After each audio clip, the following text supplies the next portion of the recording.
Kagaya ho na nabanggit namin kanina na-intro na ho namin itong Expanded Centenarian Act. Diretso na ho tayo doon sa tanong ng aming mga kabrigada. Paano ho ba ito ina-avail? Ano raw ho ba yung process nito? Kasi marami ho yung mga nag-message sa amin na, uy, yung nanay ko kaka-80 lang, pero hindi namin alam saan lalapit, paano ba ito kinukuha, at kung magkano yung kanilang tatanggapin na Miss Ana. Alright po. So, para po sa ating mga tagapakinig, yung lalo na yung ating mga senior citizens at ang kanilang mga kasama, ano, para po makapag-claim po tayo ng ating cash gift kapag ka po kayo ay mag-80 years old na, 85, 90 or 95, kahit 100 years old, pwede na po kayo mag-apply 6 months before your birthday sa ating cash gift, no? Pwede tayong kumuha ng ating application form mula sa ating website. May website po tayo, www.ncsc.gov.ph. Pwede rin naman po kayong pumunta sa pinakamalapit na OSCA sa inyong lugar para kumuha ng application form. Maghanda lang po kayo ng original and photocopy ng inyong primary ID, no? Isang 2 by 2 ID picture.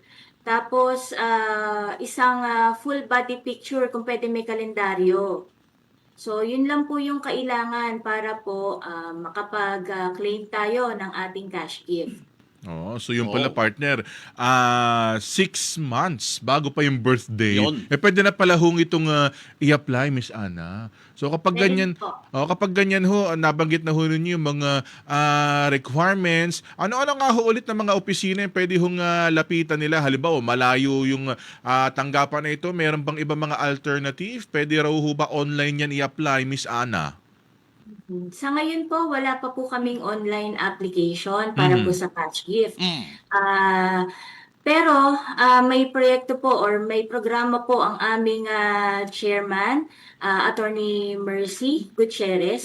Ang gusto po niya mangyari, hindi na kailangan pang mag-apply ang ating mga katatandaan. Ano? Ang gusto niya, pag nag-birthday ang ating mga lolo't lola, matatanggap na nila ito via ATM, hindi Oo. na kailangan pang applyan. Pero ito po ay pinag-aaralan at aming ginagawa na sa ngayon, aming pinag-iisipan kung paano ito gagawin. Oo. Paano yung paraan ng pagre-release natin. So, sa pagre-release po natin, katatapos nga lang po pala ng ating payout dito pong Disyembre, ano? Para lang po sa karagdagang kaalaman, tayo po ay nakapagbigay na sa mahigit 253,000 na mga katatandaan Yun. no, na mula 80 hanggang 100 years old. At kami po ay nakapag-disburse na ng 2.6 billion, mahigit 2.6 billion noong nakaraang taon ano, para sa birthday gift na yan. Ang proseso po, pagkatapos po ng application po nila, ibibigay po ng OSCA sa aming mga regional offices. May regional offices po tayo mula NCR hanggang Region 13. Lahat po ng regional offices natin. Tatanggapin yung mga application forms na yan. I-validate po ng ating mga regional officers yung ating mga application. Tinitignan naman po namin dito sa central office kung meron po bang nagkadoble ng application para po walang doble mapagbigyan. Pangatlo po, magkakaroon na po tayo ng validated list. Ito pong validated list na ito na po yung ibinibigay natin sa ating mga LGUs. At ipapaskill po ng LGUs itong listahan na ito sa mga conspicuous places, sa mga barangay hall. Minsan po, nagbabahay-bahay ang ating mga street leaders para po ipaalam sa ating mga lolo't lola, sa kanilang mga kamag-anakan na ganito po ang araw, oras at lugar kung saan po matatanggap ang kanilang cash gift. Oo. Ano pang mangyayari doon sa mga, halimbawa, hindi nila na-claim, hindi sila nakapag-apply para sa cash gift? Halimbawa, 80 years old, hindi sila nakapag-file, may retroactive effect ba yan na kumbaga 81 na siya, babalikan niya yung 80 years old niya na dapat nakatanggap siya ng 10,000 pesos or maghihintay siya na mag-85 years old siya saka siya tatanggap ng 10,000? Meron po tayo, kabrigada, na mga late filers. So, ito pong mga qualified na ito noong 2024, nag-birthday after March 17. No, Okay. after March 17, 2024, may mga late filers tayo. Mhm. Nakahanda po kaming bigyan po yung mga late filers na yon. Mhm. Ngayon pong February, Mm. pwede rin pong as early as January. Titingnan po natin kung ano po yung kakayahan natin na makapag-distribute ngayong January. Kasi may mga late filers tayo na pwede pa rin pong mabigyan Oo. ng kanilang cash gift. Opo. Yun nga lang po, halimbawa po nag-birthday yung lolo natin, siya ay 83 years old. Mm. Hintayin po talaga niya na mag-85 po siya Oo. para po magkaroon siya ng milestone cash gift. Okay, nabanggit po ninyo yung milestone na cash gift. So ibig sabihin nun, halimbawa, tumanggap siya ng 10,000 ng 80 years old, tatanggap din po ba siya ng 10,000 kapag ka 85 years old, 90 years old, and 95 years old? Yun po ba yung proseso or isahang tanggap lang po yan? Kada milestone age po, may regalo po ang gobyerno sa ating mga lolo't lola. Kapag nag-80 years old, meron siyang 10,000. Mhm. Pag nag-85, meron pa rin po. Pag 90, 95, tig 10 pa rin po yon. At pag nag-100 years old po, 100,000 po yun. Opo. Pero ito po ay hindi automatic. Kasi baka yung iba mag-expect na, ako, 80 years old na ako, bibigyan ako ng 10,000 ng gobyerno. So, no application, no cash gift. So, kapag ka hindi nag-apply, talagang hindi sila makatatanggap. Sa ngayon po, ganun po ang ating proseso. Kailangan po tayong mag-apply para po tayong mabigyan ng cash gift. Opo. Okay. Doon naman po sa mga nag-apply na hindi pa po nila natatanggap, ano po yung dapat gawin nila, Ma'am Ana Marie, doon sa mga, sabi nila, nakapag-file na po ako ng application, ng mga requirements, pero hindi ko pa po natatanggap yung cash gift. Anong dapat gagawin nila? Ganito po yon. Gusto ko lang po ipaliwanag kung maaring bakit hindi sila nakatanggap, ano? Yun po kasing unang taon ng implementasyon ng ating cash gift. Noong 2024 yung expanded. Hindi po yan nung panahon pong yun, wala pa po sa NCSC yung pamamahagi ng cash gift na yan. Aha. Ibinigay lamang po ito sa amin 2025 ng January. And syempre, nalaman po namin na merong mga qualified po na 2024 na mga lolo't lola na dapat mabigyan, ano?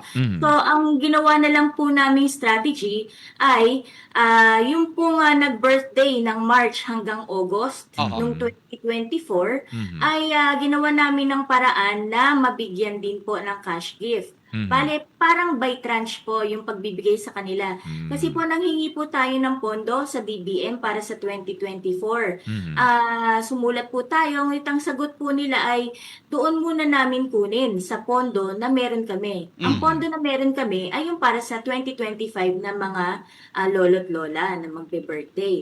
So, nag-strategize na lang po tayo na kahit papano mabawasan po yung listahan ng mga nag-iintay na lolo't lola nung March to August. Ngayon po, yung hindi pa po nabibigyan yung mga nag-birthday po ng September to December at yung mga hindi pa rin po nabigyan, kunyari, ng March to August, meron po kaming cash gift distribution ngayong first quarter. Gaganapin po yan January to March.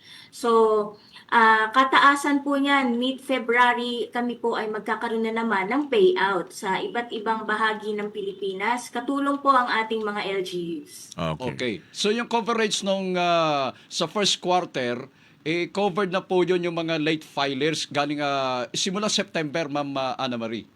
Yes po, sir. Bale, sa tansya po namin, sa pagko-compute po namin, meron na po kaming na-validate na mabibigyan ng mga lolo't lola, umaabot po sa 500 million. Yung po mga lolo't lola na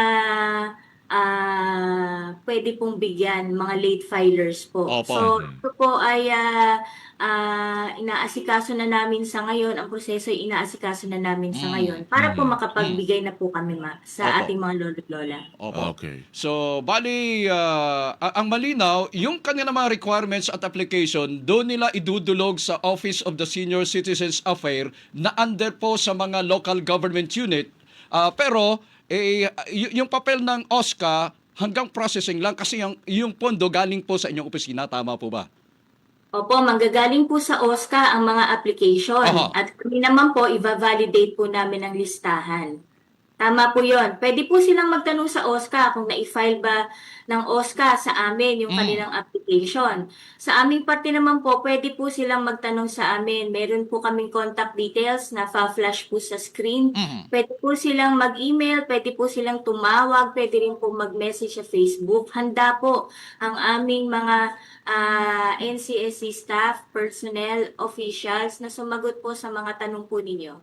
Okay po. Okay. So ngayon ho, sabi ho ninyo marami na pala yung mga nabigyan, di ba? Mga 300,000 na yung mga naka-avail ito. So dito ho sa mga 300,000 ito, ano ho yung mga siguro usually na mga problema, mga nahirapan yung ating mga seniors, mga elders dun po sa pag-avail ng kanilang cash gift at ano po yung ginagawa ng inyong tanggapan para ito ay kumbaga ma-plansya na natin para doon sa mga susunod na mag-a-avail wala na ho sila mga ma-encounter na problema, Miss Ana. Opo. Minsan po kasi hindi po nare-release yung ating mga cash gifts sa ating mga lolo't lola kasi hindi pa po sila pala nakaka-reach ng milestone age. Isa po yun sa mga dahilan. Kapag ka po binavalidate na natin, hindi po talaga sila umabot pala sa milestone age. Pangalawa po, kulang po yung mga requirements. Konti na nga lang po yung requirements natin, 4 lang po. Pero minsan po, kulang pa rin po yung nai-submit nila sa OSCA. Yung iba naman po na ating mga lolo't lola, kapag hindi kayang makapunta sa ating payout, nagagawa naman po natin ang paraan sa pakikipagtulungan po sa ating mga LGUs. Pinupuntahan po natin yan sa kanilang mga bahay. Kung halimbawa bedridden sila. At doon, binibigyan po sila. Okay. Sige. Panghuli na lang po siguro, Miss Ana, nabanggit ho ninyo para nag-iikot-ikot yung inyong sa mga barangay, di ba? Kasi marami pa rin ho yung mga hindi nakakaalam. Halimbawa, walang mga television at lalong walang social media, di ba? Paano pa ho natin kung baga mas mapalalawak yung pagpapalaganap na meron na palang ganitong batas at hindi pa ho alam ng ilan, lalo doon sa mga malalayong lugar, Miss Ana? Salamat po sa mga ganitong plataforma. Kahit papaano po, nakaka-reach po kami doon sa mga lugar na hindi ma-reach ng ibang ng mga ating mga tauhan Pero ang aming mga street leaders po sa pakikipagtulungan po sa LGU, sila po talaga ang makakapagbahay-bahay sa ating mga lolo't lola para ipaalam ito, lalo na doon sa mga lugar na hindi talaga marireach ng ating telebisyon, ng ating radyo o kahit man lamang internet. Doon po sa mga tinatawag na ganyan ang tawag po namin diyan ay GIDA areas o geographically isolated areas. Pinupuntahan po yan ng aming mga regional officers, ng aming mga regional directors, ng aming mga staff. Kasama po namin ang LGU. Minsan, inihahatid kami ng Philippine Navy, Philippine Army, para lang po marating. Yan pong mga geographically isolated areas na yan. So Ayun. kami po'y gumagawa ng paraan kahit po sa maliit naming budget, ginagawan po ng paraan kasi nakikipagtulungan po ang ating mga LGUs sa NCSC. Ayun. Okay. Okay. Sige, with that po, Miss Ana, maraming salamat po sa oras po na binigay ho ninyo sa amin ngayong umaga at syempre sa mga elders natin na nakikinig at kaya sa mga anak nila. Yun yung process para sa pag-avail ng inyong mga cash gift para nga dito sa ating bagong batas na ito. Maraming salamat po at mabuhay po kayo dyan po sa inyong tanggapan. Thank you very much po. Thank you po. Maraming salamat po.